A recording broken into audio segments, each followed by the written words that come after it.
Bonjour à tous les internautes. Aujourd'hui, je vais vous proposer la lecture d'un essai capable de bouleverser la perception des choses de beaucoup de gens, notamment dans leur mode alimentaire.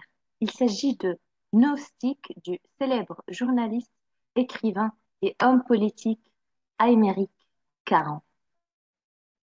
Le dit essai est dédié à tous les mangeurs de viande, des plus grands carnassiers aux carnivores occasionnels.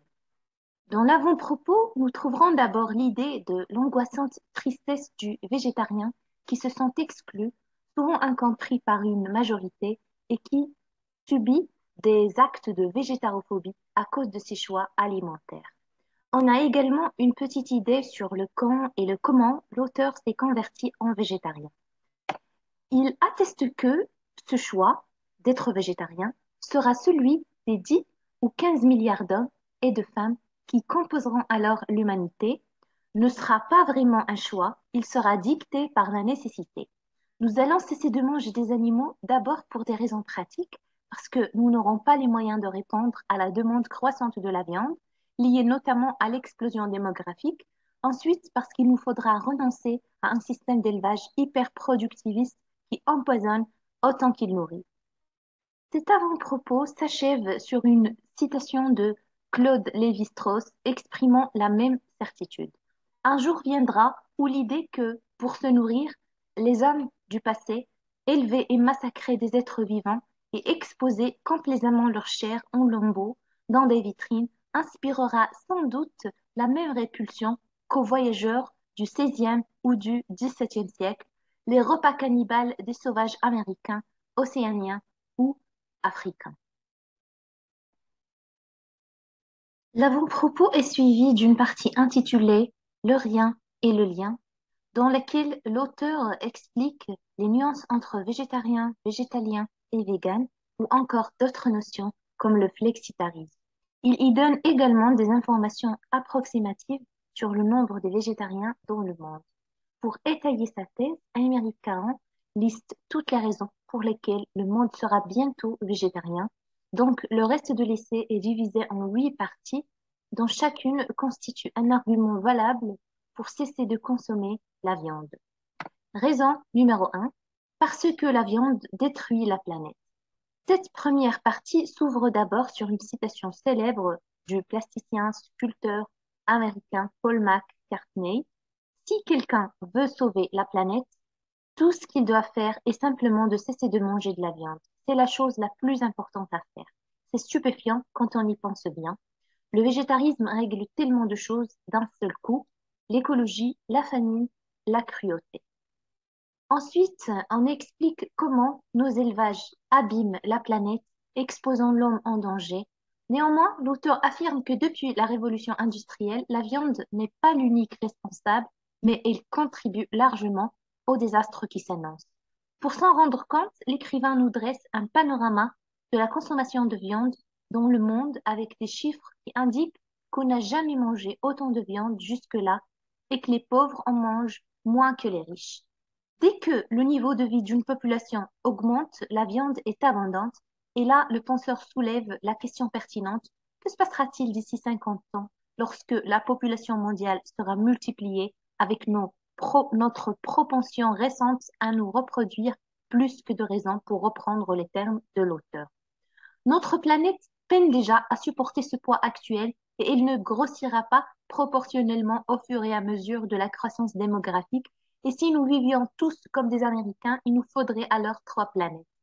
Dans le même ordre d'idées, Aymeric Caron explique comment la viande contribue à la faim dans le monde en évoquant la déforestation, puisque la viande sollicite beaucoup de terres cultivables que des éléments végétaux. Par conséquent, l'auteur incite à revoir complètement l'usage des terres cultivables, car les céréales, en tant que première source d'énergie alimentaire, servent actuellement pour moitié aux animaux d'élevage, tandis que dans d'autres coins du monde, des enfants meurent de faim. Pour répondre correctement aux défis qui attendent l'humanité, il faudrait que ces céréales soient presque exclusivement réservées aux hommes. Raison numéro 2, parce que nous sommes incohérents avec les animaux.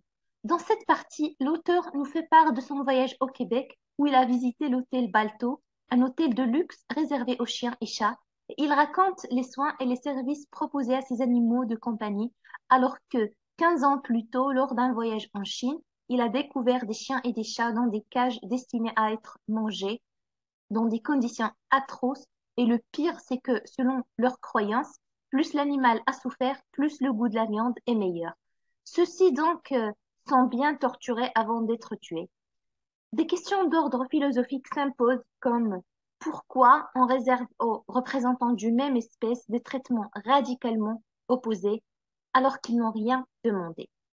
Ensuite, les phobies animales des humains sont abordées de passage, surtout celles qui concernent les insectes, qui ne se fondent sur aucun critère scientifique ni rationnel, mais qui sont entièrement d'ordre psychologique, seulement parce que les hommes n'aiment pas ce qui ne leur ressemble pas ou ce qui leur paraît laid ou monstrueux. Donc ces êtres doivent être jolis pour leur intérêt. Et puis nous tombons souvent amoureux, par exemple, des pandas parce qu'ils sont mignons. Nous apprécions le dauphin pour son intelligence. Nous apprécions également les singes dont certains partagent avec les hommes 99% de leurs gènes. Nous chérissons les chats et chiens. Or, d'autres animaux comme les bœufs, les cochons et les poulets, qui ne sont ni beaux ni moches, pas affectueux à première vue, ni agressifs, ne nous inspirent aucune compassion particulière. C'est donc ceux-là que nous choisissons comme victimes de notre régime alimentaire. L'auteur constate alors que nous agissons en schizophrènes, capables du pire comme du meilleur avec les animaux. Selon le lieu, l'époque, la religion ou la culture, le même animal est respecté ou méprisé. Plus étonnant encore, il arrive que des représentants d'une même espèce soient traités de manière opposée dans le même pays et au même moment, ce qui est à la fois injuste et illogique. Raison numéro 3, parce que l'on n'assume pas la mort de l'animal que l'on mange. Ce passage est débuté par une citation de l'écrivain et philosophe indien Rabindranath Tagore, couronné par le prix Nobel de littérature. Nous arrivons à manger de la chair animale uniquement parce que nous ne pensons pas à la dimension cruelle et coupable de cet acte. L'idée développée dans cette partie consiste dans le refus de la plupart de ceux qui mangent de la viande à méditer sur les implications réelles de ce choix. Ces gens refusent de savoir à quoi ressemble l'existence des animaux qu'ils mangent, ni comment ils sont tués, et l'industrie de la viande fait d'ailleurs reposer son commerce sur le mensonge par omission en faisant oublier aux consommateurs la vérité sur ce qu'ils ingurgitent avec des pubs enjolivant la réalité cruelle. En réalité, aucune publicité ne montre les hangars surchargés où s'entassent les bêtes ou l'horrible opération de gavage des oies et des canards ou encore les hameçons plantés dans la chair des poissons qui suffoquent simplement car ces messages ne donnent pas envie d'acheter les produits concernés.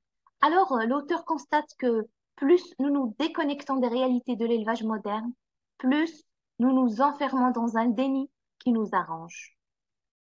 Raison numéro 4, parce que l'amour de la viande est culturel, pas naturel. L'écrivain rappelle dans cette partie avec des histoires personnelles relatées le risque de l'isolement social que court chaque végétarien simplement pour son choix alimentaire. Mais l'homme est-il programmé pour manger de la viande? Est-il fait que pour manger de la viande comme le confirment tous les omnivores appartenant à notre espèce? La réponse est négative selon Aymeric Caron, car si l'on remonte à nos ancêtres les plus lointains, c'est-à-dire il y a 7 millions d'années, on constate que les Australopithèques comme Lucie, il y a 3,2 millions d'années, étaient végétariens. Ils mangeaient des noix, des tubercules, des racines, des fruits ainsi que quelques insectes. On sait aujourd'hui qu'à l'occasion, ils pouvaient manger des petits mammifères, mais c'était exceptionnel. Le docteur nutritionniste Laurent Chevalier explique que les hommes de la préhistoire étaient cueilleurs avant des chasseurs et qu'ils absorbaient pour se nourrir ou se soigner plus de 400 variétés de végétaux.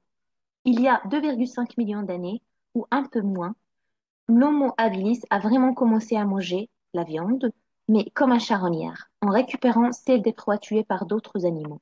La chasse n'est arrivée que plus tard avec l'Homo erectus, découvreur du feu, il y a 450 ou 800 000 ans, selon les estimations. Puis avec l'homme de Néandertal, ce dernier était essentiellement carnivore, à tel point qu'il mangeait plus de viande que l'Homo sapiens, nous, apparu il y a 200 000 ans, mais les chercheurs estiment que dans les régions nordiques, notamment, son régime carné s'expliquait principalement par le manque des végétaux.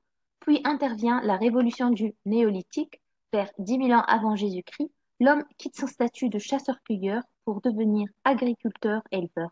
Avec l'invention de l'agriculture et de la domestication, l'homme se sédentarise. L'apparition des céréales cultivées et du lait dans l'alimentation provoque une baisse de la consommation de viande. D'autant plus que la maîtrise du feu a joué un rôle essentiel dans l'ère de la viande, car nous sommes obligés de cuire la chair animale pour tuer des bactéries dangereuses, sinon nous risquons de tomber malades, alors qu'aucun carnivore ne se plie à cette contrainte. Ce qui prouve que la viande n'est absolument pas liée à la nature de l'homme, mais simplement à des phases de son évolution. Alors, pourquoi ce comportement serait-il inchangeable à l'heure actuelle? En rajoutant par des faits que le cannibalisme fait également partie de notre histoire, aurait-il fallu, sous prétexte que nous l'avions pratiqué un jour, ne jamais l'abandonner? Et en dénonçant les scientifiques et institutions responsables de l'imposture selon laquelle on associe les protéines uniquement à la chair animale, ignorant sciemment les alternatives végétales à la viande, sans oublier la classe politique actrice primordiale dans cette prise de position. Raison numéro 5, parce que nous n'avons pas besoin de viande pour vivre. Ce chapitre s'ouvre sur la citation du champion de combat libre, le végétarien Jack Shield. Je suis la preuve vivante que tu peux courir vite, t'entraîner durement et donner de sérieux coups de poing sans manger d'animaux. Face aux idées reçues d'une majorité concernant l'impact négatif du régime végétarien sur la santé, l'écrivain répond par l'énumération de plusieurs champions du monde dans de différents sports adoptant ce régime et qui font preuve d'une grande performance et qui jouissent d'un état de santé impeccable. Ensuite, il explique comment la viande tue deux fois, d'abord l'animal et puis l'humain, car les médecins sont de plus en plus nombreux à reconnaître que les produits animaux ne sont pas qu'indispensables dans l'alimentation, mais qu'ils causent souvent l'apparition d'une série de maladies, comme les cancers, l'obésité ou le diabète, et qu'en revanche, la plupart des molécules anti-cancer contenues dans les aliments sont dans les légumes et les fruits, ou encore dans le thé vert. Les spécialistes de la santé confortent alors les personnes végétariennes en vantant les bienfaits de ce régime et en leur donnant des conseils nutritionnistes appropriés. Néanmoins, les détracteurs de ce régime avancent souvent le prétexte selon lequel pas de viande, pas de protéines. Ce qui est totalement faux, car on peut trouver plus de protéines dans le soja que dans la viande. D'autres légumineuses sont également des sources importantes de protéines, comme les haricots secs, les lentilles et les pois chiches, ou encore l'arachide. En ce qui concerne les céréales, on en trouve dans le riz, le blé, l'orge, le millet, le seigle, le sarrasin, l'avoine, le quinoa, le maïs, le canut et les l'épeautre, etc. Où on en trouve aussi dans les graines oléagineuses comme les graines de lin, de sésame, de tournesol et de pavot. Sans oublier les épinards, les brocolis, les algues qui sont particulièrement riches en protéines. Quant à l'autre critique complémentaire qu'avancent les sceptiques sur la mauvaise qualité du protéine végétale, qui ne procure pas les acides aminés essentiels, l'auteur leur explique comment, en associant lors d'une même journée légumineuses et céréales, on peut obtenir les résultats voulus. Raison numéro 6, parce que les animaux que nous mangeons nous ressemblent. Ce chapitre s'ouvre sur le raisonnement du biologiste, éthologue et spécialiste de l'évolution, Richard Dawkins. C'est la pure vérité que nous sommes cousins des chimpanzés, cousins un peu plus lointains des petits singes et encore plus lointains des bananes et des navets. On le sait parce qu'un afflux de plus en plus important de données l'accrédite. L'évolution est un fait. L'écrivain replonge dans l'histoire de l'évolution pour nous pousser à revoir notre rapport avec les autres espèces. Ainsi, il montre qu'il est sémantiquement faux de distinguer les humains des animaux et pour répondre à un autre argument des gens qui s'accrochent à leur morceau de viande, celui de l'homme qui fait partie d'une vaste chaîne alimentaire, alors soit il est prédateur ou proie. Ce qui est faux, car tous les animaux n'en mangent pas forcément d'autres. De nombreux mammifères sont herbivores, notamment ceux dont on se nourrit. Mais en avançant cet argument, les mangeurs de viande oublient qu'ils approuvent leur animalité et leur appartenance à la famille des espèces qui se bouffent entre elles, sauf que en même temps, il justifie cette barbarie avec laquelle il exploite les non-humains par le fait que ces derniers ne sont que des bêtes. Sous-entendant bien sûr que les humains n'appartiennent pas à cette catégorie, ce qui est bien contradictoire. Thierry Offray van der Kamp, spécialiste du monde animal, affirme que il n'y a pas entre les autres animaux et nous de différence de nature, mais seulement de degrés. Et parmi ces degrés, le degré culturel de l'homme est amplifié par la mémoire extracorporelle. Le scientifique s'attarde ensuite à expliquer cette dernière notion en ajoutant à ça que les avancées en éthologie et en neurobiologie rendent aujourd'hui la notion de propre de l'homme si fragile et insignifiante. Les animaux que nous consommons ressentent la souffrance et la douleur, ce qui renvoie à une atteinte à la fois physique et psychique. Et nul ne peut nier leur sensibilité et leur intelligence. Raison numéro 5, parce que la morale nous commande d'arrêter la viande. Dans cette partie, le penseur met en exergue la contradiction de la justice qui s'avère stricte dans de nombreux pays quand il s'agit d'un cas de maltraitance animale, mais seulement quand il s'agit de ceux de compagnie. Quand il s'agit de ceux de l'élevage, elle préfère fermer les yeux. D'ailleurs, puisque l'agriculture doit à la fois définir et encadrer les modalités de production telles l'élevage intensif et fixer les normes de bien-être pour le bétail, l'écologie, quant à elle, gère la préservation de l'écosystème mais en même temps les chasseurs, ce qui est complètement schizophrénique. Ensuite, l'auteur explique la notion de l'éthique animale développée par Jean-Baptiste Jean-Gène Villemer et propose au lecteur un petit test pour savoir quel genre de philosophe ils sont, conséquentialistes ou déontologistes, welfaristes ou abolitionnistes, spécistes ou antispécistes, et insiste par ailleurs sur le fait de revoir la manière dont nous considérons les non-humains, qu'ils soient familiers ou d'élevage. Raison numéro 8, parce que le végétarisme est moderne depuis des millénaires. Dans ce chapitre, l'auteur évoque d'abord des sociétés qui existaient depuis des siècles et dans lesquelles toute violence à l'encontre des animaux non humains sera un crime puni par la loi, des sociétés où il est interdit de tuer un animal, où tout le monde est censé protéger les plus faibles, des sociétés utopiques pour les animaux par rapport aux autres coins du monde, mais qui sont bien réelles. D'une autre part, l'auteur explique comment, avec l'avènement des religions monothéistes, la vie des animaux s'est transformée en enfer, avec l'idée qui consisterait à penser comme Descartes que l'homme est le centre du monde, qu'il occupe une position dominante et que la nature et les autres créatures ne sont pour lui que des seuls services, ce qui explique la position spéciste d'une majorité. L'auteur achève son essai par une petite conclusion où il continue de dénoncer l'hypocrisie humaine dans son rapport avec les animaux et l'avidité des lobbies de viande, tout en vantant les bienfaits du régime végétarien, considéré un pas de plus vers une société moins violente et respectueuse du vivant, car c'est la seule option qui permettra à l'Homo sapiens de continuer son évolution.